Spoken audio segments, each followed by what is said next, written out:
হঠাৎ করে চলে আসলাম চিটাগং, কিন্তু কেন গাইস? দোয়া করি এই আর্ট যাতে একটা সময় আরো অনেক আর্ট হয়। বাংলাদেশি মেয়ে জি অনেক সুন্দরী, সুন্দর মহিলা লাগবে। আপনার জায়গাটা কি দেখা যাবে? দেখো, আমরা একটু ব্যস্ত আছি, তুমি একটু পরে আসো।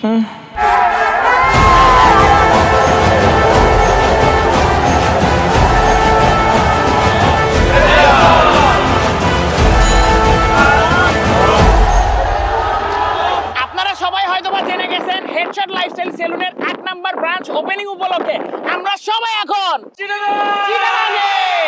আজকের প্রোগ্রামে থাকছে অনেক ফেমাস কন্টেন্ট ক্রিয়েটর। এন্ড এর মধ্যে স্পেশালি থাকছে আমাদের ব্যাচেলর পয়েন্টের কাবিলা ভাই। আর আমরা সবাই তো থাকছি গাইস।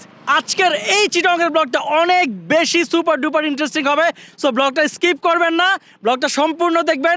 আর এখন আমরা চলে যাব হচ্ছে চিটাগংয়ের হেডশট লাইফস্টাইল সেলুনের সেকেন্ড ব্রাঞ্চে।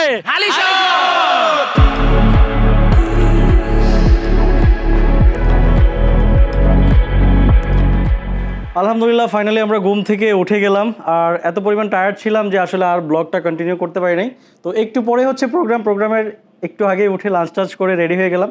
এইদিকে হচ্ছে সবাই, জাকি ভাই আছে, আমাদের রনি আছে, এদিকে আমাদের জয় সাহেব আছে, তারপর আরেকটা ভাই আছে, সবাই এখানে রেডি। জাকি ভাইয়ের সাথে আমার অনেক দিন পর দেখা, অনেক বছর পর দেখা হইলো।